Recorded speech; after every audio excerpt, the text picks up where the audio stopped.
Thanks for tuning in this Monday morning. We are live and breaking. I'm Samiksha Srivastava. Straight up starting with breaking news coming in from Kerala.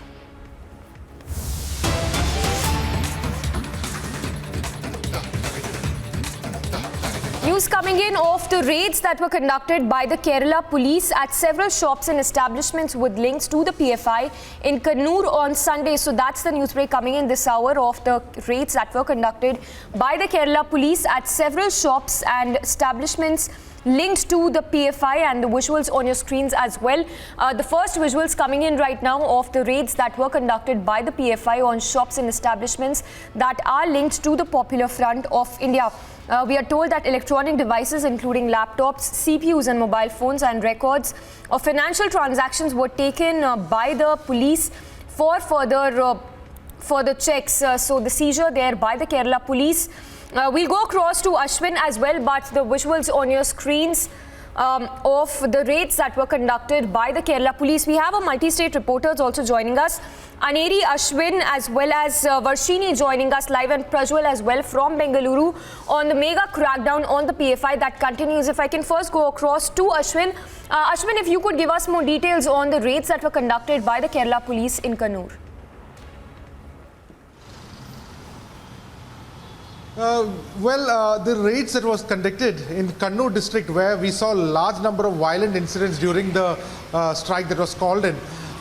It has been said that the raid was led by the DCP of Kannur, Mr. K. Ratnakar, and raids were conducted at around 5 p.m. on Sunday after the police got information on various support system which has been given to the PFI through members of the PFI in various parts of Kannur. Now what we get or to understand is that some of these areas include Papanisheri, Valapattanam, Iriti, Mattanur and Kannapuram. In all these areas, right from grocery shops to Akshaya Kendra, from supermarkets to electronic shops, all of these were raided, and some documents and bank transactions have also been taken out by the DCP of Kannur, Ratnakar, as well. The raids went on for 2 hours across Kannur, parallelly in all these 5 locations which I had mentioned earlier. Now, what we also get to gather is that the police is closely monitoring the situation, because after the strike was called in, maximum number of violent incidents had taken place in Kannur, especially petrol bombs were hurled at an RSS office, and similar petrol bomb hurling has been done in 2 other places in Kannur, followed by several instances of violence, including destruction of public property, destruction of buses as well. So due to this, now we have been confirmed that on Sunday at around 5 p.m. DCP Ratnakar and his team, led by 5 police stations in Kannur, had taken out a simultaneous raid and has taken some incriminating documents as well. Back to you. Yes, Ashwin, stay with us. Aneri as well as Prajwal and Varshini also joining us live. If I can first go across to Varshini as well. Varshini, if you could talk to us more about the PFI leaders that have been arrested from Chennai and other districts of Tamil Nadu. Well, Samiksha, definitely in Tamil Nadu, the case is extremely similar to how it is going on in the other states as well. If you take a look at the Madurai city, where the maximum number of arrests were made during the NI raids that took place last week, there has been continuous incidents of crime that's been reported after that. In the past few days, there's been more than all 5 to 10 petrol bomb hurling that has happened in several parts of the state, including important BJP and RSS functionaries were the ones who had to, face these kind of criminal incidents. And now we hear that there has been one arrest also made in Madurai regarding the same. A PFI cadre has been arrested regarding a petrol bomb hurling, but at the same time, he has been under questioning right now. And there has been so many issues that is also following the arrest that has taken place. The PFI does not seem like they are going to let go of this raids and arrest that has been made, and there have been several protests that also took place following the arrests that were made. Therefore, there is an expectation that the PFI might escalate the protests as well, since their demand was majorly to release the arrested PFI functionaries. But as of now, since they have not been released, they would be likely to go on escalated massive protests throughout the state. But we'll have to wait and see how that turns out for the PFI people. Yes, Varshini, thanks for that. Aneri also joining us live. Aneri, if you talk about that swoop down of the PFI leaders, which has really happened in last few days, it seems the PFI is completely irked by all of this. If you could talk to us more about the leaders arrested from Hyderabad and as well as other cities in Telangana.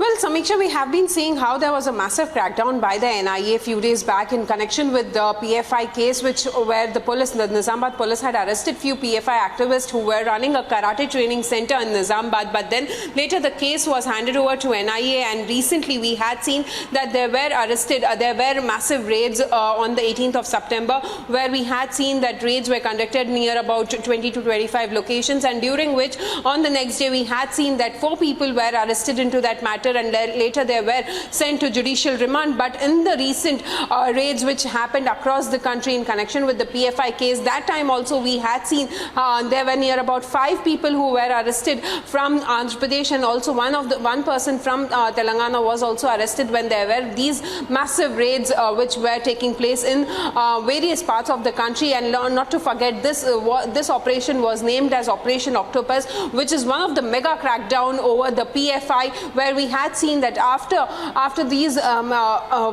raids which were happening, we also saw that in many states we had seen that there were protests against the raids which took place. But yes, many agencies being involved, many state agencies also being involved into this matter. So definitely a crucial crackdown by the NIA, ED and IB and many other state agencies. So definitely we have to look into what exactly will be the matter of concern, because we have been seeing how the documents and materials were seized from the raid locations, especially when we talk about the raid which happened in Telangana at one of the PFI offices in Hyderabad, where the office was sealed, and later we had seen that how the one arrest was also made into that matter. Yes, Aneri, stay with us. Prajwal also joining us live from Bengaluru. Prajwal, if you could talk to us more about the PFI leaders arrested from Bengaluru, as well as that mega recovery of cash that has been made from that top leader of PFI.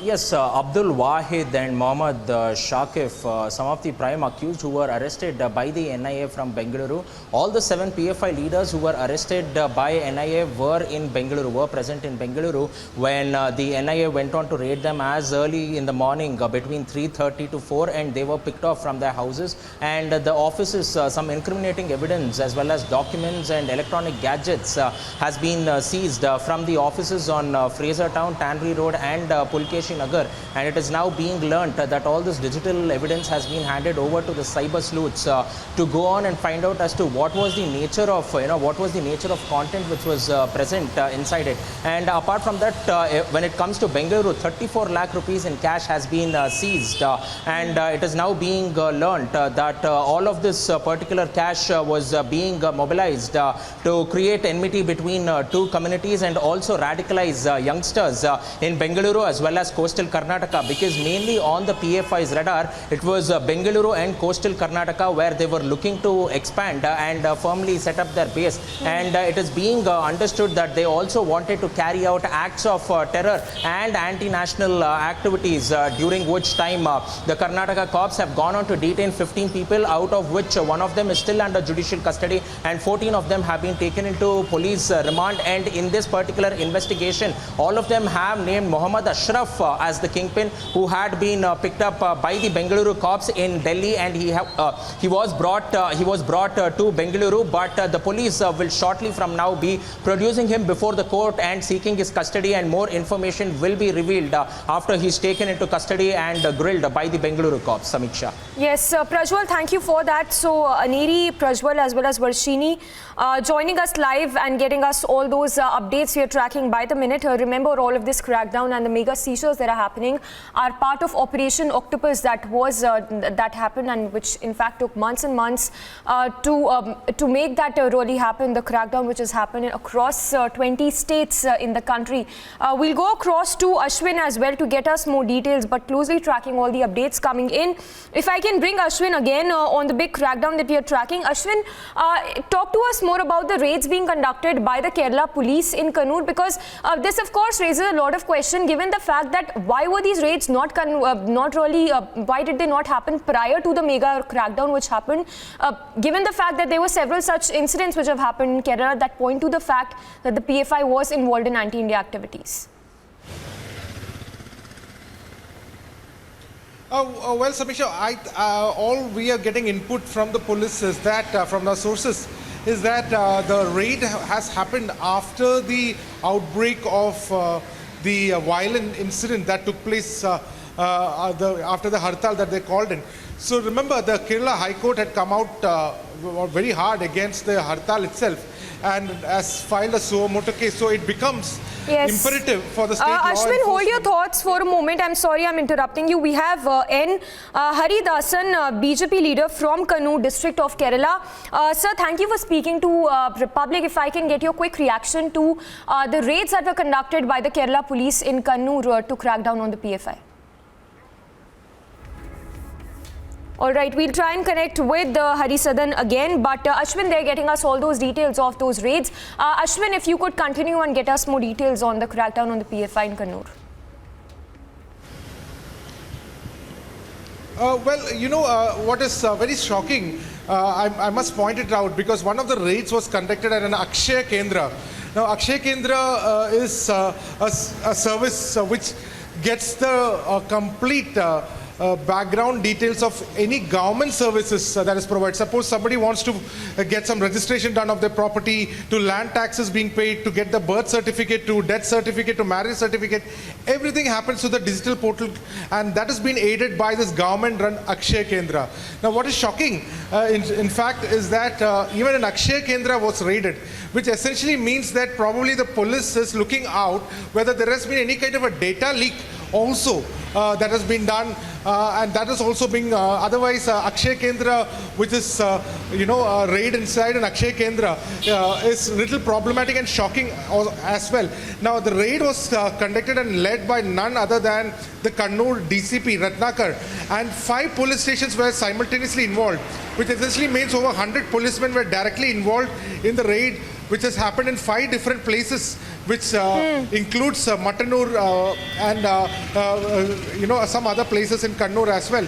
So, we are also getting information that there has been raid on supermarkets that has been raided. Yes. Some of the grocery shops have been raided. Some electronic shops have been raided, and they've also taken some information about foreign funding. All right, Ashwin, yes, we leave it at that. We'll come back to you after a very short break, but closely tracking all these updates coming in on the raids that were conducted by the Kerala police in the Kannur district. And before